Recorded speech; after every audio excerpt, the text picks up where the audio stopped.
This video is made possible by my patrons on Patreon.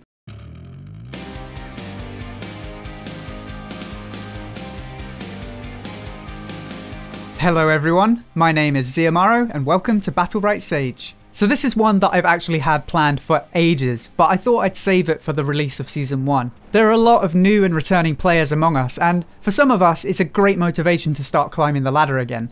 Before we get into the video, I'm going to start with a quick disclaimer. Your rank is not an absolute measurement of skill. I can't emphasize this enough, and I say this for two reasons. First, don't use your rank to undermine other players. Ranks are actually hidden during games now, so it's unlikely that this will be an issue, but still, don't do it. There are actually a handful of very high-ranked players in SoloQ who get absolutely crushed when they play tournaments. Just because you're a higher rank than someone else is not an absolute indication that you're actually better than them. Likewise, just because someone else is a high rank doesn't mean that they'll perform to the best of their ability every game. And secondly, don't get down on yourself because you feel like you belong in a higher rank. Maybe climbing the ranks is a motivation for you to keep playing the game, but ultimately your rank is just a tool that the matchmaker uses to give you challenging games. SoloQ favours certain playstyles and champions over others. Some people are more skilled than their rank would suggest, and others are a lot less skilled than their rank might suggest. So with that out of the way, let's talk about how to climb in SoloQ.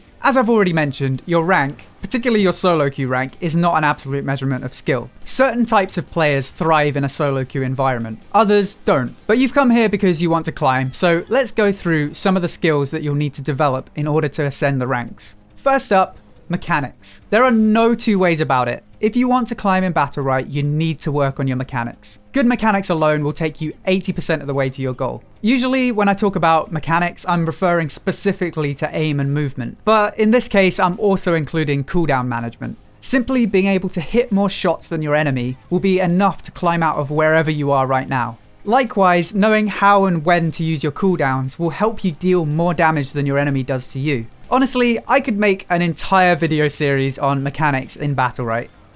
Oh wait, I already did that. So if you haven't already, go check out my Battlerite basics videos. Once you understand the fundamentals of Battlerite, improving your mechanics are 90% practice. Learn what it is you need to work on, then just keep practicing until you get better. So the next skill you need to develop to climb is GAMESENSE. This one is very underestimated. I know this firsthand because I'll be the first to admit that my mechanics are not top tier. I would say my mechanics are a little bit below average for the rank I achieved in the preseason. I rely heavily on my GAMESENSE to make up for my mechanics. So what do I mean by GAMESENSE? In the context of Battlerite, I mean being able to track all ally and enemy cooldowns and positions at all times. Not only that, but you also need to know what to do with that information. An overly aggressive Rook or Freya can be a real issue in SoloQ, but if you can spot when they're both out of cooldowns and out of position, you need to drop everything and deal as much damage to them as possible. It seems really obvious, but it's clearly a skill that many people lack. There are a lot of high-ranked players who play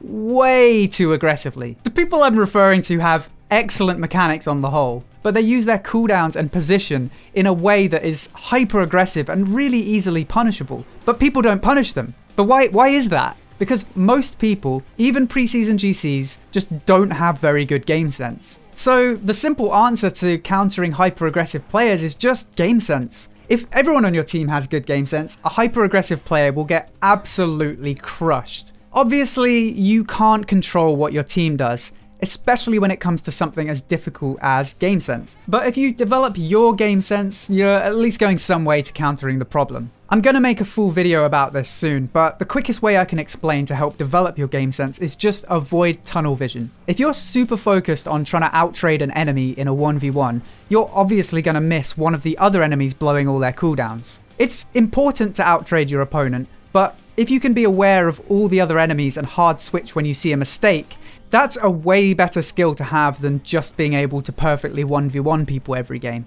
Next, let's talk about champion choices. All champions in this game have scenarios where they're viable, but in SoloQ, some champions are favoured over others. The classic example of this is Lucy. She is, without a doubt, one of the best supports for tournaments and scrims. The impact she can have on a teamfight is second to none. Her only problem is her reliance on her teammates. In a pre-made 3-man team, you can be on voice and peel for Lucy when she calls it out. But in SoloQ, you're relying on your teammates to have the aforementioned game sense to peel when you need it. You definitely don't want your team to babysit you, because if they're doing that, then there'll be no pressure on the enemy. You just kind of need to be aware of which cooldowns Lucy does or doesn't have, and that'll tell you when you need to peel for her. Which, when you're on voice, is a really easy thing to do, but as I've already mentioned, solid game sense is a rare trait in SoloQ. So for that reason, even though she is a top tier choice in 3v3s, climbing as Lucy in SoloQ is pretty tough compared to almost any other support. I do actually have a SoloQ tier list in the works, but here are a few examples of good champions if you want to climb. For 2v2s, Pearl and Shifu are absolutely top tier. They're actually kinda unparalleled in their carry potential. Sirius, Freya, Blossom and Jade can also be strong picks, but they're definitely lagging behind Pearl and Shifu to some extent. For 3v3, a well-played Xander is great. He has some of Lucy's utility without the reliance on his team for peels. There are actually way more viable choices for 3v3, but some common picks right now are Shifu, Esmo, Older, and as I already mentioned, Xander. As I mentioned in yesterday's video, your best champion is your best pick. Just play what you're best at, and depending on which champion that is, you may be more favoured in 2v2s or 3v3s. So just pick your most favourable bracket. For me, a lot of my favourite champions are favoured in 3v3. But if you play Pearl or Shifu and your only motivation is to climb, I know it's cheesy, but you'll probably climb higher in 2v2. And finally, let's talk about the classic non-gameplay aspect of climbing. Your attitude. As you may have noticed if you've watched a bunch of my videos before, I love to talk about the more cerebral side of competitive gaming. But you'd actually be surprised how much it plays a part in your ability to climb. I have friends who I see a lot in SoloQ, and their performance varies wildly. If they're in a good mood, they might play like GCs, but if they're even slightly tilted from the previous game, they may as well be platinum. And I'm not even exaggerating. Not everyone varies this much based on their mood, but I have 2 or 3 people in my head who genuinely do vary this much in their performance just based on their attitude. I'm obviously not naming names because they're all really nice people, but they do let their emotions get the better of them sometimes. Let's put it this way, you're going to lose games. Just get over it. Even if you lose 5 games in a row, it doesn't mean you're bad. It might not even mean that your teammates were bad. There are a bunch of reasons why you might lose a game. Just don't let your attitude be one of those reasons. It's one of the few things you actually have control over. Sometimes you'll get a bad matchup that's just unwinnable. Sometimes you'll get a stroke of bad luck. But if you tilt and start playing overly aggressive because, I don't know, you feel like you need to carry your way to the next rank or something, you're actually hurting your chances of climbing. If you were mechanically good enough to just carry games, you would have done it already. So if you're at a plateau and you lose a few games, take a deep breath, refocus, and take a fresh mindset into the next game. And if you can't do that, take a break.